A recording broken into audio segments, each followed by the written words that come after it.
Vive la vie. L'opéra, ce n'est que de l'émotion. Merci beaucoup Amaya. De rien. C'est parti, une rencontre avec Michel Fugain. Avec plaisir. Carpentras, avec plaisir, moi aussi. C'est vrai que vous avez marqué, on va dire, les grandes vedettes de la chanson française. Moi, personnellement, j'ai un petit peu grandi avec certains titres. Ça vient des parents, ça. Sans doute. Mais je suis quand même très honorée d'être à vos côtés parce que voilà, j'écoute aussi maintenant en tant que femme adulte vos chansons et j'aime beaucoup parce qu'elles sont très riches en termes de paroles et merci d'avoir accepté cette rencontre. Je dis, c'est avec grand plaisir. Vous êtes donc à Carpentras avec votre troupe, on peut dire cela comme ça? Avec une bande, c'est pas une troupe. Alors c'est quoi la c'est nuance? Une bande. Alors, la nuance, c'est il y a trois termes qu'il faut redéfinir. Il y a troupe, il y a bande et il y a orchestre. Un orchestre, c'est un ensemble qui accompagne un chanteur ou qui joue tout seul, mais c'est un orchestre, c'est-à-dire c'est une formation. Une troupe, c'est absolument impossible de faire une troupe, de constituer une troupe avec des musiciens. Les musiciens sont des lonesome cowboys. Ils vont de gig en gig, c'est-à-dire ils vont là où il y a à jouer. C'est des hommes libres et des femmes libres, les musiciens. Donc on ne peut espérer qu'une chose avec des musiciens, c'est faire une bande. Alors là, il y a des inconnus de départ, c'est est-ce que ça marche, est-ce que ça marche pas, est-ce que ça prend, est-ce que ça prend pas, en tout cas quelque chose qui est absolument impossible à mettre sur le papier. On ne peut pas dire, bah, tu vas voir, ça va se passer très bien. Et là, ça fait 2 ans et demi que c'est fait. Ça n'est même pas un problème. Je crois que ça n'a jamais été un problème. C'est très, très marrant. Alors, comment vous l'avez senti, cette amorce-là ça s'est fait sur combien de temps Ça se fait sur des spectacles d'abord. Ouais. Ça se fait sur 1 ou 2 spectacles.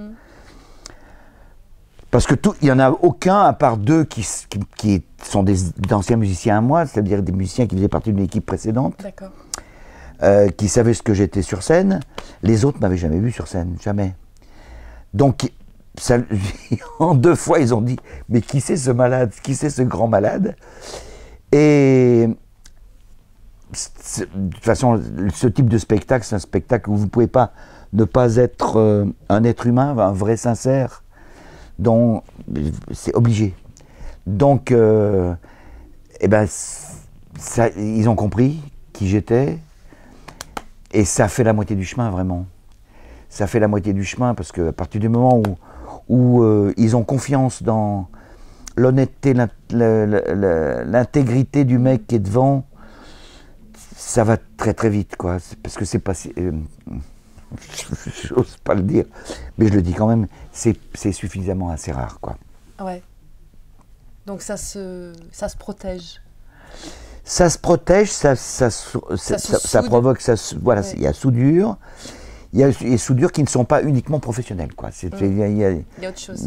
C'est de l'humain. On est dans l'humain, ouais. On est vraiment dans l'humain. Alors, vous êtes dans l'humain, et d'ailleurs, si je peux me permettre ainsi, vous travaillez aussi avec Sanda, qui est aussi votre épouse, donc on le sent, enfin, voilà. Alors, on est dans le très humain. C'est dans le très humain, et c'est vrai que tout de suite, on sent qu'il y a autre chose que le côté professionnel. Moi, quand je suis arrivée, là, la façon dont j'étais accueillie par Sanda, etc., il y a autre chose, en fait, que l'accueil... de professionnel à un journaliste, c'est différent, ça va au-delà et on le sent en très peu de temps. On est bâti pareil en gros. Ouais. On est bâti pareil, c'est une rencontre... Et vous avez toujours le rythme... C'est une rencontre incroyable, quoi. Ouais. C'est pourquoi, comment je me retrouve un jour devant cette femme qui est elle-même artiste, qui chante comme une folle, qui chante comme une bête.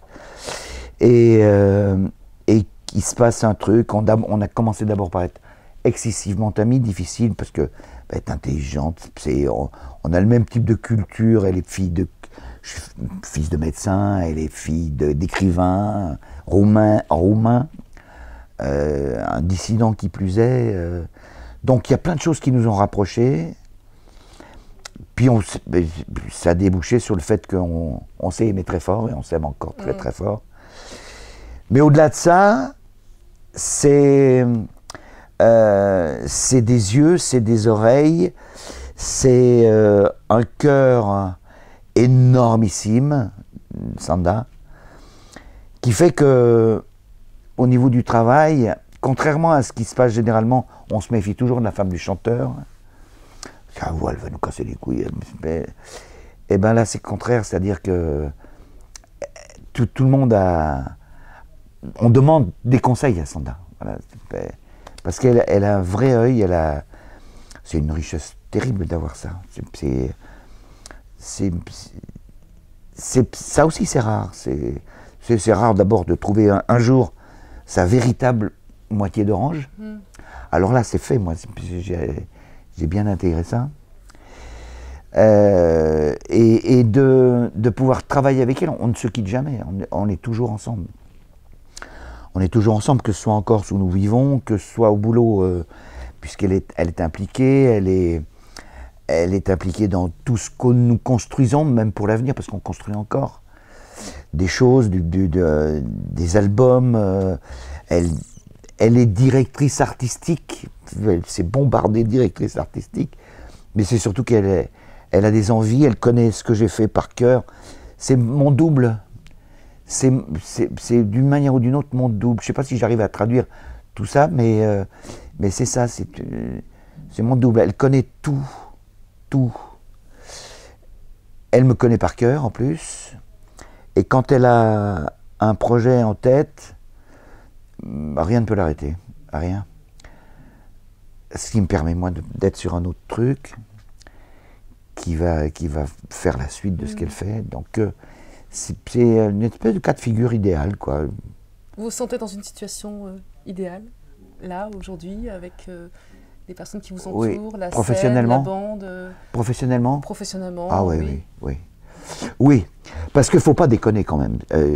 Chaque fois qu'on dit à 50 ans de métier, les gens font « Waouh, 50 ans de métier !» En 50 ans de métier, on apprend énormément de choses, d'accord ? On apprend son métier, on continue d'apprendre d'ailleurs 50 ans après. Mais apprendre ce métier, c'est terrible, quoi. C'est-à-dire, ça conditionne tout. Vous rentrez sur une scène, difficile à désarçonner, quoi. Si vous voyez ce que je veux dire. Donc, on apprend à passer aux autres, on apprend à prendre les gens, les embrasser sur la bouche. C'est une image, bien sûr. Ça s'apprend. Et c'est pas uniquement un travail d'artiste, un travail d'être humain. Parce qu'on est des porteurs de lumière. Ouais. Qu'on vous le dise ou non, on est des porteurs de lumière. On est libre à la place des gens, on profère, et des gens font leur ce qu'on amène. Donc ça implique d'abord, c'est un privilège, mais ça implique des devoirs. Hein. C'est-à-dire, il ne faut pas faire ça n'importe comment. Mais tout ça, on l'apprend avec le temps, quoi. On apprend comment... il faut. En plus, je me suis démerdé assez bien pour garder la même foi, le même enthousiasme. L'humilité aussi. L'humilité, ça c'est familial. Oui. Ouais, je l'ai appris à la maison, ça. Mais il n'y a pas d'artiste qui ne soit pas humble. Celui qui n'est pas humble, et il y a quelque chose qui ne va pas. Ça commence d'abord par l'humilité. Mais c'est surtout... pour garder l'enthousiasme, je me suis démerdé pour m'arrêter. Je me suis arrêté plusieurs fois dans ma vie. Une fois 5 ans, donc c'est beaucoup. Hein. Une fois 1 an, c'est la première fois que je me suis arrêté 1 an. C'était très à la mode de faire une année sabbatique. Parce que il y avait tout un contexte qui ne me plaisait pas. J'avais laissé le cinéma, j'étais assistant réalisateur, mais je me destinais au cinéma. J'avais laissé le cinéma pour la chanson, et le contexte du moment faisait que putain, j'ai pas arrêté la chanson, j'ai pas arrêté le cinéma pour faire ça, parce que c'est une époque que vous ne pouvez même pas imaginer, où il n'y avait pas de salle de spectacle en France. Alors on passait, Michel Sardou l'a très bien traduit avec les bals populaires, on passait en attraction de bal. Sur le coup de 10h30, 11h, le chanteur déboulait, et on gagnait notre vie comme ça. Et je me suis arrêté un an,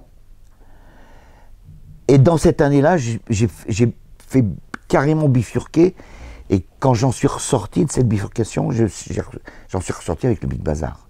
C'est-à-dire faire le métier autrement, être patron de ce qu'on fait, travailler en bande, pour moi c'est capital. Et c'est pas capital parce que je ne suis pas qu'un vampire, quoi. Je ne vampirise pas les gens. C'est capital parce que c'est l'adjonction d'énergie. Et ça, quand vous voyez, là on est 12 sur scène, quand vous voyez 12 énergies sur une scène, c'est clair, quoi. C'est pas la même chose que un chanteur accompagné par un orchestre. Ouais. Un chanteur accompagné par un orchestre, ce ne sont que 2 personnages, d'accord? Ouais. Mais une bande de 12, c'est une bande de 12 énergies. Ouais. C'est des trucs comme ça qu'on apprend en cours de route. On apprend, on dit, ouais, bah, d'accord, ok. Mais on s'enrichit quoi? On s'enrichit vraiment humainement. Moi, si je devais tirer un trait, et c'est pas encore le moment, si je devais tirer un trait, je dis, putain, je me suis enrichi de ça, de ça, de ça, de ça, de ça. Et ce ne sont que des choses humaines. Ouais. Que des choses humaines. Quitte à... Je suis très bavard, arrêtez-moi quand vous voulez. Non, mais moi je vous écoute parce que c'est important, ouais. C'est intéressant. C'est quitte à avoir des déceptions, et j'en ai une, c'est une affaire réglée, mais je l'ai encore quelque part, elle m'a marqué. Quand on a formé le Big Bazar, il y a de ça 40 et quelques années, oui, 40, combien? On est en combien? On est en 2016, c'est-à-dire on a formé en 72, ouais. C'est-à-dire on doit être 44 ans. Oh la vache. C'est quand on a fait ça, on sortait, on était en plein, allez, une époque qui s'était un peu figée, c'est-à-dire après le séisme de 68, séisme planétaire. Il y avait une espèce d'arrêt dans le temps qui faisait qu'il y a toutes les libertés possibles et imaginables. C'était une époque absolument divine. Hein. On pouvait tout imaginer. Et on pouvait même imaginer un truc où l'égalité absolue dans une entreprise artistique, ce que je me suis empressé de faire, mais ça je le tiens de ma famille, de mon père, qui était comme ça dans sa tête aussi. Et ok, on gagnait tous la même somme. On a commencé à 250 balles, c'est-à-dire en gros même pas 40 €, d'accord? Oui, 250 francs, ouais, c'est-à-dire même pas 40 €, d'accord? On était tous payés de la même manière, ce qui a valu des moments magiques, quoi. C'est-à-dire les techniciens, tous les techniciens, ils partaient pas, normalement, c'est pas le prix. Et ils viennent, il fait, et tu gagnes combien toi? Ben, je gagne 250 balles. Ah, bon. Puis tout ça, ça a pris. Mais ma déception, elle est venue de ce truc qui est a priori égalitaire. C'est la troupe même, c'est l'entreprise elle-même qui a reformé la pyramide. C'est une déception, c'est une des grandes déceptions. Donc je ne crois plus du tout à ce genre d'idée, bien que je sois resté très engagé dans l'égalité, dans la fraternité, etc. Ouais. Je ne crois plus possible. Il y aura toujours une base qui recréera une pyramide. À différents niveaux. Pour ne pas avoir à endosser les vraies difficultés. Ça, c'est une de mes déceptions. Ouais. Voilà. Ouais.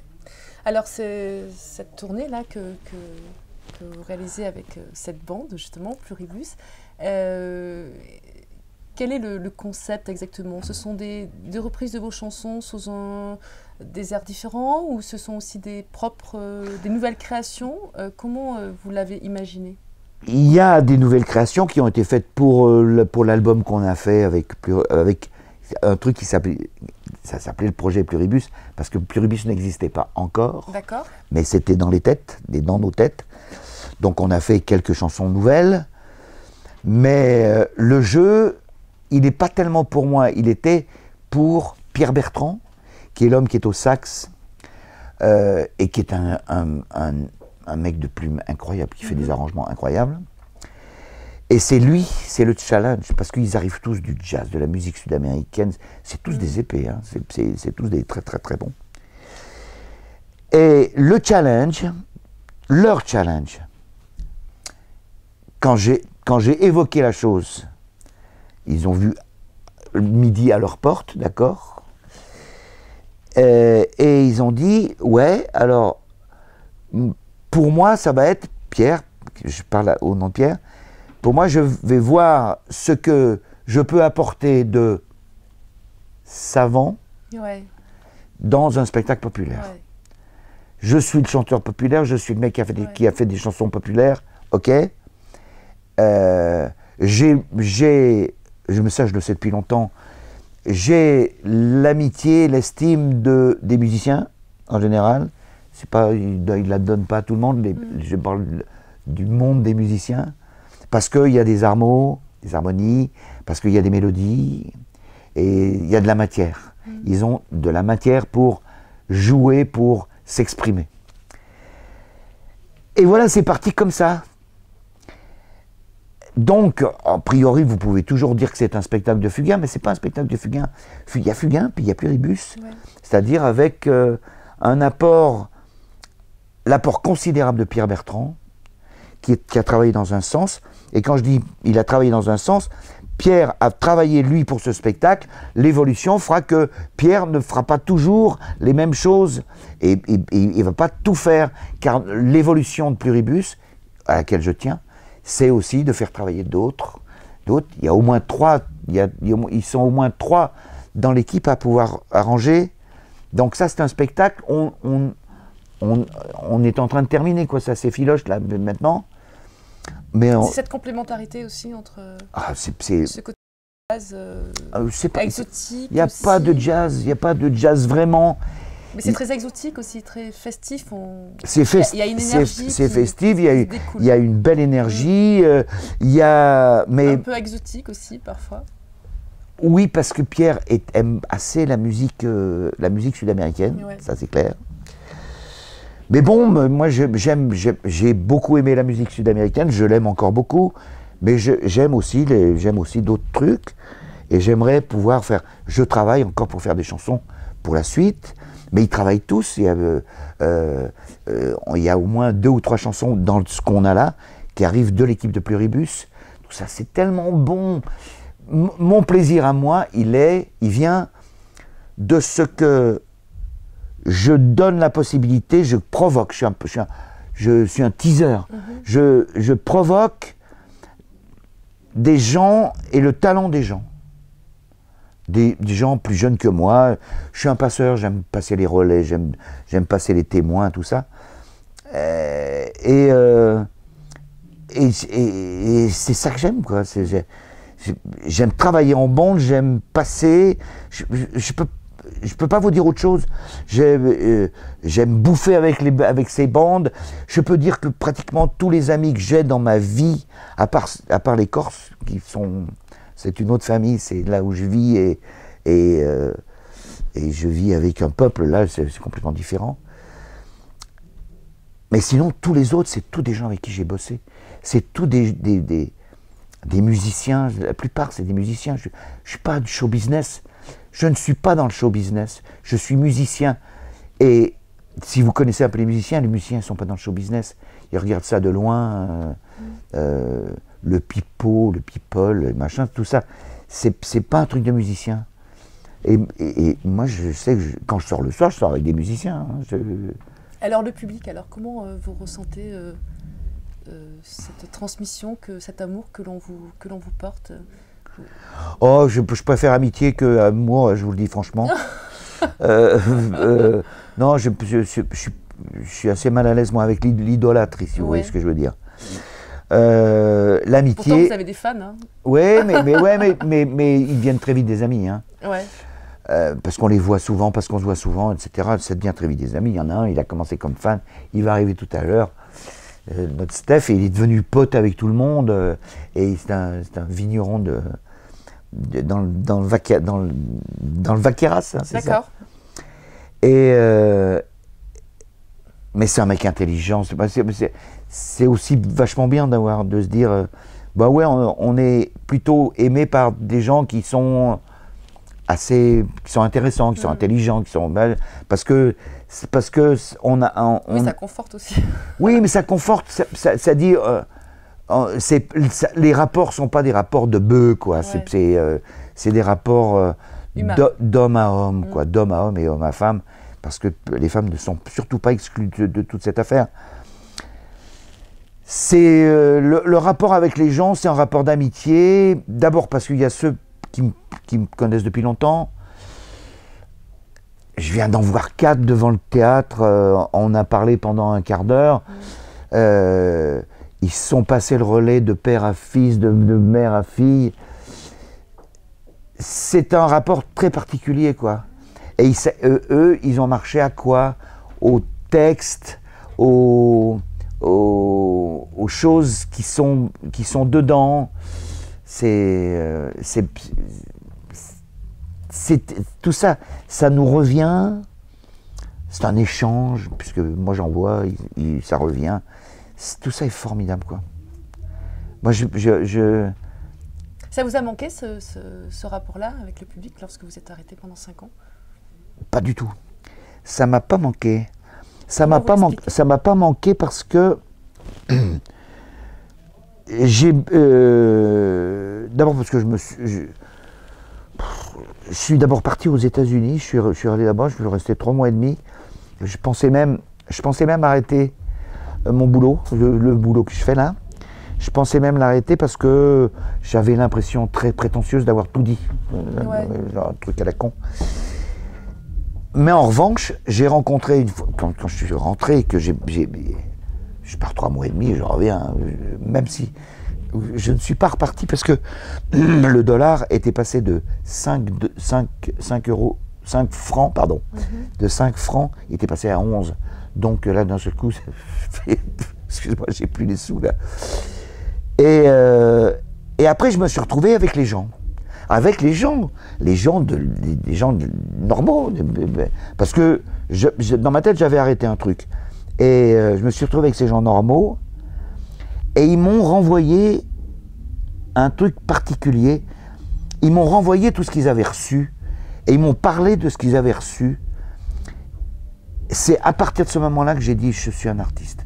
C'est pas avant. Je l'avais jamais dit. Et j'ai compris ce que c'était qu'un artiste dans une société. Là, j'ai compris. Quand j'entends artiste, c'est un chanteur, c'est acteur, c'est metteur en scène, c'est écrivain, c'est un artiste, c'est-à-dire le mec qui a à voir avec l'art, et Dieu sait que la chanson c'est un art populaire, mais je sais à quel point il faut mettre un P majuscule à populaire. Et ces gens-là m'ont renvoyé. Ils m'ont renvoyé. Donc, quand j'ai recommencé, et j'ai recommencé simplement parce que j'étais raide, j'avais plus de sous,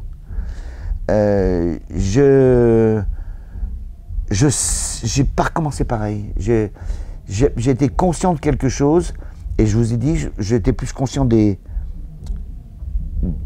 devoirs que des privilèges. On a le privilège, effectivement. Vous répondre, c'est un privilège, à la limite. Mais les devoirs qu'on a en face d'un peuple, c'est pour ça que je mettais un P majuscule à populaire, les devoirs qu'on a envers un peuple, c'est... ils sont énormes, quoi. On ne peut pas dire n'importe quoi, on ne peut pas faire n'importe quoi, on ne peut pas montrer n'importe quoi, parce qu'un peuple, c'est magique, quoi. D'abord, on fait partie de ce peuple-là, ça se respecte, on respecte un peuple, quoi. Qu'est-ce qui vous met en colère, Michel Fugain?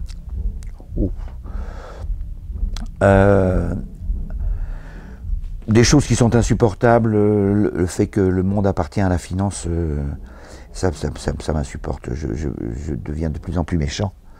Et je regarde tous les banquiers d'un œil torve, mais je parle de la finance, celle qui est à la City et celle qui est à Wall Street.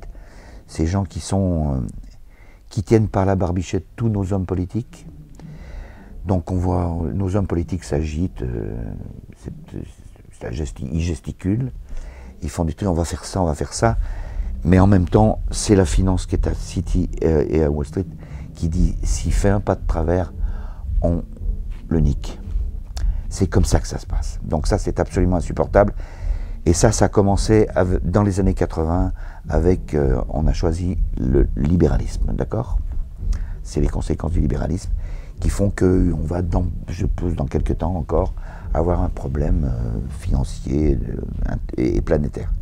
Ça me rend en colère, c'est-à-dire, là, je peux être très méchant. Ce qui peut m'énerver, c'est le manque de courage, la mollesse d'un peuple. Mais je sais pourquoi. Je lui trouve des circonstances atténuantes. Parce que ils sont ficelés, parce qu'il faut manger, parce qu'il y a le chômage, parce qu'il y a plein de... Alors qu'on est en situation difficile, on devrait être très exigeant. Et l'exigence, elle ne se réfugie pas dans le Front National. Ça c'est se défausser. Voter Front National, c'est au contraire, on se défausse. On dit, d'ailleurs ils le disent tous, on pourrait bien l'essayer, elle, pour voir. C'est tous des mauvais, donc ça sera encore pire. Faut pas se défausser. Donc, ce qui m'énerve, c'est que nos différents gouvernements, les institutions qui ont la responsabilité de la vie de notre pays, ont oublié de passer un certain nombre de choses, notamment l'esprit critique. C'est-à-dire, ils n'ont pas essayé de rendre les gens plus intelligents. Intelligent, ça vient de intelligérer, comprendre, d'accord. Ils n'ont pas développé ça. C'est pas développé à l'école. Ils n'ont pas développé ça. Je fais partie d'une génération où il y avait ça, d'accord. Où on remettait en question, on discutait à partir de textes latins, de textes, certains le grec, etc. Tout ça a disparu, on a fait des consommateurs. C'était ça le but de toute cette évolution, dont j'ai vraiment l'impression que de temps en temps c'est une régression. Mais bon. En tout cas, c'est marrant, j'en discutais il n'y a pas longtemps, avec précisément quelqu'un qui a à voir avec l'éducation nationale. Et je dis, notre génération ne fait pas de faute. Comment il y a des mecs qui ont changé les règles pour apprendre, et que pratiquement tout le monde fait des fautes, mais des fautes invraisemblables, quoi, des fautes innommables, et on se dit, et j'ai pas l'impression de parler comme un vieux con là, je vous le dis, hein, c'est pourquoi on a cassé des équipes qui gagnaient. Et c'est l'évolution de cette société qui est de merde. Vous pensez que l'évolution va à l'envers quelque part, que c'est... qu'il n'y a pas d'effort en fait par rapport au pouvoir public pour élever les gens? Vous me lancez sur un truc... C'est vous qui êtes parti sur cela. Vous me lancez sur un truc, c'est... je pense qu'on est... on est dans un pays où il n'y a plus de grands hommes, les grands hommes n'existent plus. Alors on se retrouve avec un haut fonctionnaire, président de la République. C'est pas à l'ENA qu'on apprend le courage, d'accord? On apprend à gérer, on apprend tout ce qu'il faut pour gérer les dossiers, pour gérer machin. Là, l'espoir à transmettre aux gens, ça s'apprend pas à l'ENA non plus. Or l'espoir, ça devrait sous-tendre, ça devrait obliger nos hommes politiques à faire sans arrêt des efforts. Sauf que maintenant, ce sont des gens qui font des carrières. Pour les carrières, sont les carrières. Ils veulent que leur carrière soit florissante, il faut ne pas toucher un certain nombre de choses, notamment le fait que faut peut-être pas laisser la place à des plus jeunes, et malgré tout ça sera obligé, mais ça met beaucoup de temps. Donc il faut changer des choses.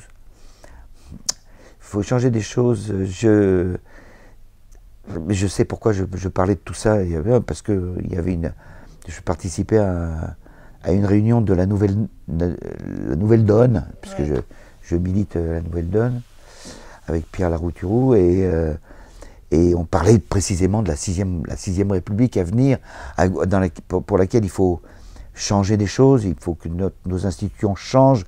On vit dans une République dont la Constitution a été écrite par un type formidable, un grand homme, qui était De Gaulle, et cette Constitution, elle était faite pour lui. C'est-à-dire un grand homme, généreux, qui ne voyait pas la gestion à l'aune de son nombril. C'est quelqu'un qui a véritablement fait quelque chose de grand, quoi. Mais dès que vous mettez des médiocres pour remplacer, d'un coup, les règles ne marchent plus, ça devient invivable. Donc il faut faire je crois qu'il faut faire, pour passer à une sixième République, le plus rapidement possible. Il faut faire que notre pays cesse d'être un pays ringard, parce qu'on est un pays ringard, et cette ringardise, elle vient de l'hypercentralisation, elle vient de ce jacobinisme dont les mecs sortent en plein la bouche, et qui est une erreur totale, quoi. Comment...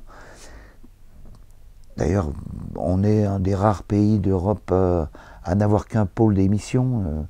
Même en Italie, il y a Rome et Milan, en Espagne, il y a Madrid et Barcelone, il y a des pôles d'émission forts. Nous, on a des villes fortes dans le sud, il y a quelques villes fortes dans le nord, et il faudrait que tout le monde passe par sous les fourches caudines parisiennes. Est-ce que les députés vont défendre un truc pareil alors que si elle gagne pain? Alors que si on décentralisait vraiment, et que il y aurait de la place pour les jeunes gens, des gens plus jeunes qui localement feraient sans doute avancer le schmilblick. Qu'est-ce qu'on a besoin de faire, nous? C'est faire avancer le schmilblick. À mon niveau, puisqu'on a parlé tout pendant un moment, c'est faire avancer le schmilblick humain dans ce qu'il a dans les rencontres, partant du principe que quand on est déjà un rassemblement de plus de 3 personnes, on devient déjà quelque chose d'extraordinaire. Ils sont interdits dans les pays despotiques. Plus de 3 personnes, non, parce que ça peut être séditieux. On est plus de 3, on est 10, 20, tant 100, hein, les idées circulent. Ouais. Donc, comment on peut faire avancer le schmilblick le plus vite possible? C'est l'exigence, c'est dire que les règles ne sont pas éternelles, le savoir, et puisqu'elles ne sont pas éternelles, vouloir en changer quand elles ne sont pas bonnes. Question plus personnelle pour terminer cette rencontre. Michel Fugain, est-ce que vous avez des passions hors la chanson? J'ai des passions que... oui, à part les êtres humains que j'aime, qui sont ma passion, j'ai une passion que j'ai abandonnée un peu parce que je suis parti dans toute l'aventure Puribus et la suite, et ça me prend beaucoup de temps. Mais je fais je tripote de la terre, je sculpte la terre. J'adore ça. J'éprouve exactement les mêmes sensations physiques que quand je fais de la musique. Ouais. C'est-à-dire, quand je fais de la musique, c'est très particulier. C'est-à-dire que je cherche, puis il y a un moment, ça vient, et là, je me mets à transpirer. Je suis en chaleur. Je deviens une espèce de poil j'irradie. et c'est pareil avec la terre. C'est le seul truc. Sinon, j'aime vivre en Corse. J'aime profiter de de ce qui est beau. La Corse mais ouais, de contempler, je peux me permettre avec le temps c'est pas le même rythme de travail, j'entends. C'est pas la même inquiétude, c'est pas la même angoisse, c'est pas. Donc il y a du temps. Et puis en Corse, il faut savoir un truc, c'est que les journées ont vraiment 24 heures, quoi. Elles ont vraiment 24 heures. Le temps ne passe pas de la même manière. Si je veux voir mes potes, je suis à 3 minutes. En Balagne, il n'y a pas un feu rouge. Il n'y a pas un feu rouge. Et parce que il y a encore une espèce de une autre façon de vivre. Façon de vivre. Un peu plus retirée. On peut perdre du temps. Ouais. Parce que quand vous passez de temps, vous voyez quelqu'un qui a une terrasse de bibliothèque, vous faites « Oh, il est bête », vous arrêtez. Et puis vous allez prendre le café avec, vous allez prendre une bière, ou ce que vous voulez, et le temps passe autrement, quoi, autrement. Le temps passe autrement. Ça m'a vraisemblablement, mis à part le fait que Sanda m'a sauvé la vie, je peux vous assurer que vivre en Corse m'a sauvé la vie aussi. Merci beaucoup, Michel Fugain. Ça m'a fait plaisir. Merci. Merci.